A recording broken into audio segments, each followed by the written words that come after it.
Where do our consciousness come from? Typical answer and belief is from the brain. There are, however, an increasing number of thinkers challenging this view. Bernardo Kastrup, Donald Hoffman, and Deepak Chopra are among those challenging this orthodox view. For example, Deepak Chopra said our ability to see cannot be in the brain because there are only electrochemical activities in the brain where there are no shapes and colors. Similarly, our brain also does not have the hearing ability as there are only action potential where there is no sound. Did Yogacara Buddhism talk about the brain? No, as the brain is rather a modern concept. However, Yogacara Buddhism said specifically that our sensory organs are useless and hence have no effect, meaning they could not produce our consciousness. For example, our eyes cannot see. The reason being reality as we experience is like movie frames, where each frame arrives for a split second, and without even staying, they vanish immediately for the next frame to come up. If the earlier frame doesn't vanish immediately, we will see double images and can never watch the movie. This is similar to what Heraclitus said. No man ever steps in the same river twice, for it's not the same river, and he's not the same man. It is confirmed by quantum field theory. David Tong, in a talk at the Royal Institute, said, "There is no particle in the world. There are only fields. We are all part of the same field. If two successive frames have never been together for even a split second, how can those things on the movie frames have any effect? Hence, they are useless." By that logic, our brain, which we learnt about today, is also useless and has no effect in producing consciousness. As our eye cannot see, but the brain is the place where consciousness is produced, would be totally illogical. What the current thinkers have not clarified, if our eye organs can see if our brain cannot produce consciousness, then where do the seeing go?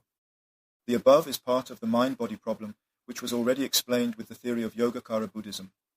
Brain and sensory organs, which are part of the body to Yogacara Buddhism, are just images in the image function, which is the object of cognition, not the actual cognition. Hence, eyes cannot see, and the brain does not produce consciousness. This is in the wordings highlighted in green under the oval shaded area in grey. Our consciousness are in the pink area. We think our eyes can see, and our consciousness is from the brain, is an illusion. This illusion is due to the intricate and circular relationship between the pink area and the body highlighted in the green wordings. The difference between the circular relationship is that eighth consciousness, or M theory, is responsible for managing the seeds or strings and their manifestation as phenomena or body, which is the big circle. Seventh consciousness plus fruit of same order, which are F theory and type 2b strings, are responsible for the movement of the phenomena or the body, which is in the smaller circle. While the big circle is hidden, we can see that seventh consciousness, or F theory, which is related to the reptilian complex, as it is responsible for our bodily movements. We learnt that there are dualities among M theory, F theory, and type 2b strings, as there are dependencies among eighth consciousness, seventh consciousness, and fruit of same order. Additionally, seventh consciousness is said to copy eighth consciousness image function as its own image function, as in the red line. Eighth consciousness image function is actually seeds, as eighth consciousness visual function is managing those seeds. However, seventh consciousness on top if it creates another false sense of I, as shown in the brown line. In string theory, it is said that two of the dimensions of F theory always have to be curled up. Seventh consciousness, in Yogacara Buddhism, is defined as the place where a false sense of I arises. This false sense of I is inborn and has always been there and continues to be so.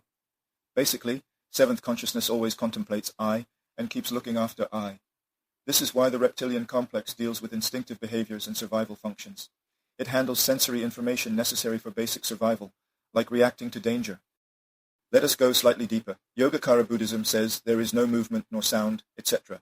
Movement and sound are continual images of the heart, in this case eighth consciousness and its seeds, hence M theory and its strings. In the current second, when Anne feels pain, her false sense of I in her seventh consciousness will send an input to her seventh consciousness. Since seventh consciousness has a copy of seeds of eighth consciousness, or strings of M theory, Anne's seventh consciousness then triggers an update to the seeds in eighth consciousness, or strings in M theory. In the next split second, during the manifestation of the seeds as phenomena, or strings activated with the brains, then there seems to be a movement of Anne. It is like in a metaverse where everything is computational. In the next few episodes, we will be going through fruit of same order and fruit of functions, which are type 2b and type 2a respectively.